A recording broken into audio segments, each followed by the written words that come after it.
Assalamualaikum dear students. This is Anuddin Kibzai and I welcome you all to my YouTube channel English with Anuddin Kibzai.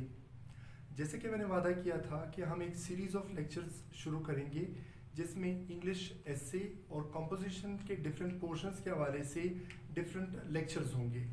तो इस सिलसिले में हमने English एसे से start लिया है। इंग्लिश एसे राइटिंग का ये दूसरा लेक्चर है।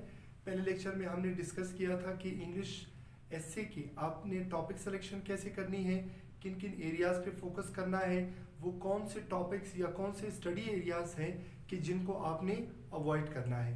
तो आइए ज़रा शुरू करते हैं एसे राइटिंग का सेकंड लेक्चर।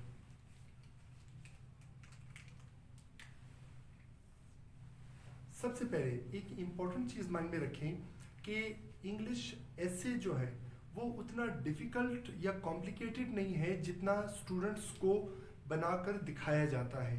ठीक है, वो अपने पहले लेक्चर्स में भी मैं इसी चीज़ को डिस्कस कर चुका हूँ कि essay writing is something very simple. हाँ, कुछ लोग जो है वो स्टूडेंट्स के दिल में वो फियर बिठा देते हैं और कुछ स्टूडेंट्स भी इम्पेशेंस का मुजाहरा करते हैं कि जिसकी वजह से अक्सर उनका एसे राइटिंग का जो पेपर है वो रह जाता है।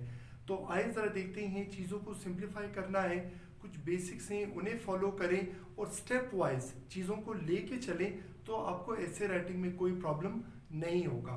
और इसमें दो चीज़ें बड़ी इंपॉर्टेंट होंगी।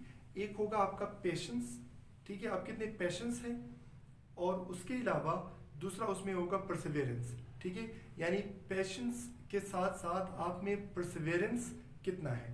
तो आइए ज़रा देखते हैं कि एसे राइटिंग है क्या। एसे राइटिंग को हम यूं करते हैं, हम 3 पार्ट्स में डिवाइड कर देते हैं, पार्ट 1, 2 एंड 3। सबसे पहले हम शुरू करते हैं पार्ट 2 से। जब हम पार्ट 2 के बारे में बात करते हैं, एसे का एक्चुअल मतलब क्या है। एसे एक्चुअली मीन्स व्हाट आई से, ठीक है, यानी मैं क्या कहता हूं, मैं क्या कहना चाहता हूं, मेरा क्या ओपिनियन है, मेरी क्या राय है। It means my opinion, my stance, my point of view. ठीक है, essay writing is actually about having a stance and then defending that very stance or opinion. अब एक चीज़ आप ध्यान में रखें कि जब कभी आपका किसी चीज़ के बारे में कोई ओपिनियन बिल्ड होता है तो उसके पीछे ज़रूर कोई बैकग्राउंड नॉलेज होगा, कोई आपका एक्सपीरियंस होगा, कोई इंफॉर्मेशन होगी। तो इसलिए एक चीज़ ध्यान में रखें कि आपका जब भी ओपिनियन बनता है, ओपिनियन को बैक करने के लिए आपके पास कुछ नॉलेज या इंफॉर्मेशन ज़रूर होती है। ठीक है, तो दूसरे पोर्शन में हम डिस्कस करेंगे कि आपका ओपिनियन बनता है किस चीज़ पे, नॉलेज, इंफॉर्मेशन। अच्छा, फिर बात होती है कि आपने अपना ओपिनियन दे दिया, आपने अपना स्टांस रख दिया। अब आपने क्या करना है, आपने उस ओपिनियन को जस्टिफाई करना है। ठीक है, उस स्टांस को आपने क्लियर करना है। ठीक है, अब जब हम क्लियर करने की बात करेंगे तो आपने क्या करना है, जब आप उसको जस्टिफाई करेंगे, you must have the knowledge, the information, facts and figures, arguments, statistics, examples, quotations, references. ठीक है, अब ये सारी चीज़ें क्यों ज़रूरी हैं, वो इसलिए कि आपका ओपिनियन सिर्फ इस वजह से एक्सेप्ट नहीं किया जा सकता कि वो आपका ओपिनियन है, बल्कि आपने क्या करना होता है, आपने उसे बड़े सॉलिड ग्राउंड्स पर उसको जस्टिफाई करना होता है। ठीक है, और जस्टिफिकेशन के लिए ये डिफरेंट पोर्शंस हैं कि जो आपके पास होने चाहिए। आप सिर्फ स्वीपिंग स्टेटमेंट देकर अपने ओपिनियन को जस्टिफाई नहीं कर सकते। उसे जस्टिफाई करने के लिए आपके पास ये सब कुछ होना चाहिए। ठीक है, अदरवाइज आपका स्टेटमेंट सिर्फ एक स्टेटमेंट ही कंसिडर होगा। ठीक है, पढ़ने वाला उस पर कन्विंस नहीं होगा। तो ये तो था हमारा एक और portion that was related to the knowledge, information, statistics, arguments, facts and figures, वो सब कुछ के जो बैक करेगा किस चीज को, आपके ओपिनियन को। अच्छा, फिर हम आते हैं थर्ड पोर्शन की तरफ, दैट इज एक्सप्रेशन। अब एक्सप्रेशन में आप क्या करते हैं, आपका जो ओपिनियन है, ठीक है, जिसको आपने इन सब पॉइंट्स के थ्रू जस्टिफाई करना है। आपने इन पॉइंट्स को जस्टिफाई करते हुए अपने ओपिनियन को कैसे आपने क्लियर करना है, जस्टिफाई करना है, उसका जो मोड ऑफ एक्सप्रेशन होगा, ठीक है, that is actually the third part of your essay writing. ठीक है, अब उसमें क्या चीजें आ जाती है एक्सप्रेशन में? आपका एसे का स्ट्रक्चर, ठीक है, यानी एसे का स्ट्रक्चर क्या होना चाहिए। उसमें हम शुरू करते हैं आउटलाइन से, फिर हम आते हैं इंट्रोडक्शन की तरफ, फिर बॉडी पैराग्राफ्स की तरफ, फिर कंक्लूजन की तरफ। यानी एक प्रॉपर स्ट्रक्चर है कि जिसको फॉलो करते हुए आपने अपने ओपिनियन को जस्टिफाई करना है, ठीक है, अपने ओपिनियन को एक्सप्रेस करना है along with justification with the help of these portions। अच्छा, फिर उसमें एक्सप्रेशन में हम ये देख लेते हैं कि आप जो सेंटेंसेस यूज कर रहे हैं वो सेंटेंसेस किस तरह के होंगे। शॉर्ट सेंटेंसेस हैं, लॉन्ग सेंटेंसेस हैं, सिंपल है, कंपाउंड है, कम्प्लेक्स है, तो ये चीज आपने माइंड में रखनी है। उसके अलावा वोकैबुलरी, ठीक है, यानी जो आपने वर्ड्स की सिलेक्शन करनी है वो वर्ड्स की सिलेक्शन कैसे होनी चाहिए। डिफिकल्ट वर्ड्स होने चाहिए, सिंपल वर्ड्स होने चाहिए, कॉमन, ठीक है, या बड़े ही स्ट्रेंज क्वियर से वर्ड्स होने चाहिए। तो ये 3 पोर्शंस हैं कि जिनमें हम एक्चुअली डिस्कस करते हैं एसे राइटिंग को। अब प्रॉब्लम कहाँ पे होती है? प्रॉब्लम तब होगी, एक चीज मन में रखें, कुछ चीजों को आप प्राइमरी इंपॉर्टेंस देते हैं और कुछ चीजों को आप सेकेंडरी इंपॉर्टेंस देंगे, ठीक है। अब जिस चीज को प्राइमरी इंपॉर्टेंस देनी है आप उसे प्राइमरी इंपॉर्टेंस दें, और जिसे सेकेंडरी इंपॉर्टेंस देनी है आप उसे सेकेंडरी इंपॉर्टेंस दें। प्रॉब्लम कब होती है? प्रॉब्लम तब होती है कि जिसको प्राइमरी इंपॉर्टेंस देनी है आप उसको सेकेंडरी पे रख रहे हैं, और जिसको सेकेंडरी देनी है उसको प्राइमरी पे रख रहे हैं, ठीक है। और हमेशा ऐसे जब भी आपका फेल होता है, this is actually the reason कि स्टूडेंट्स प्राइमरी और सेकेंडरी दोनों को ठीक तरह से कैटेगराइज नहीं कर पाते। अब इस पोर्शन को हम बिल्कुल साइड पे रख देते हैं, ठीक है, यानी एक छोटा सा ये ओपिनियन वाला पोर्शन है कि जिसमें चीजें इतना मैटर नहीं करती हैं। मेन जो प्रॉब्लम क्रिएट होती है वो होती है पार्ट 1 और पार्ट 3 से रिलेटेड। अब आर्ग्यूमेंट्स ये हैं, डिस्कशन ये होती है कि किसको प्राइमरी इंपॉर्टेंस देनी चाहिए और किसको सेकेंडरी।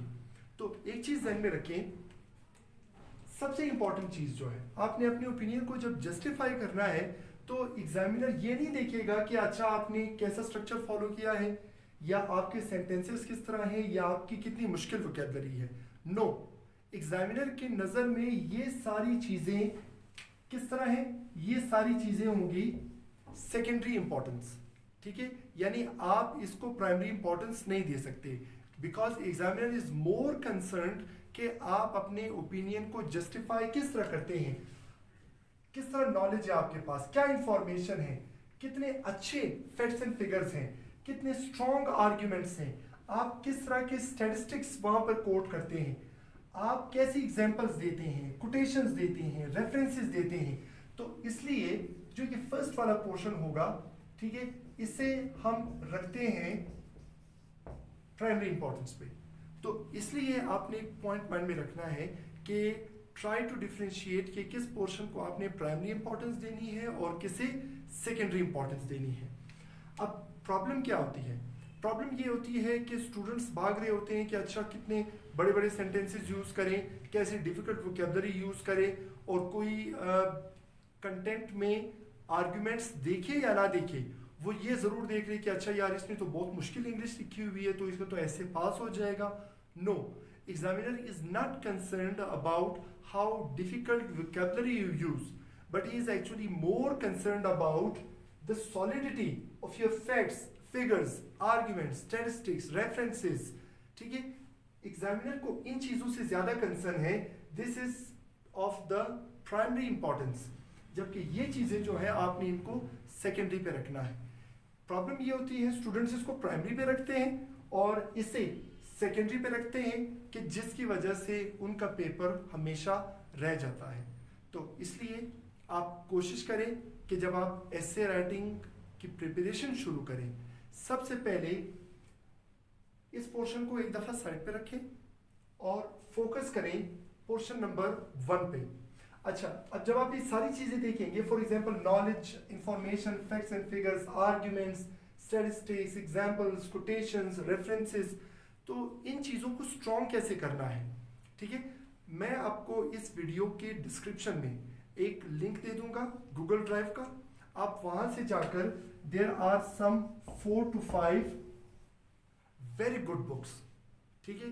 और वो बुक्स इस तरह हैं कि उनको पढ़ने के बाद आपके पास एक बहुत अच्छा स्लॉट आपको मिल जाएगा, एक बैंक मिल जाएगा ऑफ इंफॉर्मेशन, कोड्स वगैरह, ये सब कुछ, और आपकी एक थोड़ी सी जनरल अंडरस्टैंडिंग भी डेवलप हो जाएगी, और आपको थोड़ा सा आइडिया भी हो जाएगा कि सेंटेंसेस कैसे लिखते हैं, वोकैबुलरी क्या होती है। तो ये सारी चीज़ें आपने माइंड में रखनी है। वो 4 to 5 बुक्स जो हैं आप ज़रूर डाउनलोड करें, उन्हें रीड आउट करें, वो आपको बहुत ज़्यादा हेल्प आउट करेंगे। तो ये हमारा दूसरा लेक्चर था ऐसे राइटिंग के बारे में। आप पहले अपने पास इंफॉर्मेशन कलेक्ट कर लें, क्योंकि जब आपके पास इंफॉर्मेशन आ जाएगी तभी आप अपना कोई ओपिनियन बना सकेंगे, ठीक है। अच्छा, फिर उसका स्ट्रक्चर कैसे होना चाहिए, एक्सप्रेशन कैसे होना चाहिए, इसके बारे में भी हम डिस्कस करेंगे। मगर आपका जो फर्स्ट स्टेप होना चाहिए दैट इज एक्सटेंसिव रीडिंग। आप बुक्स रीड आउट करें, आप आर्टिकल्स पढ़ें, ठीक है। आपको अगर और ज़्यादा आइडिया चाहिए करंट अफेयर्स की, मेरे पिछले 4 साल की बुक्स मैंने गूगल ड्राइव पर अपलोड की हुई है, वहाँ से आप उन बुक्स को अप्रोच कर सकते हैं। वहाँ से आपको बहुत अच्छे आर्टिकल्स मिल जाएंगे, वो रीड आउट करें। आपका जब एक दफ़ा एक आइडिया बिल्ड हो जाएगा with the help of these things, तो कभी भी आपको ऐसे राइटिंग या किसी दूसरे पेपर में कोई प्रॉब्लम नहीं होगी। तो ये हमारा दूसरा लेक्चर था ऐसे राइटिंग से रिलेटेड। आपको इस लेक्चर से रिलेटेड अगर कोई भी कंफ्यूजन हो, आप कमेंट बॉक्स में पूछ सकते हैं and I will definitely respond there. और अगर आपने चैनल सब्सक्राइब नहीं किया, चैनल सब्सक्राइब करें, बेल आइकन प्रेस करें, ताकि आने वाली सारी वीडियोस आप देख सकें। Thank you very much. अल्लाह हाफिज़।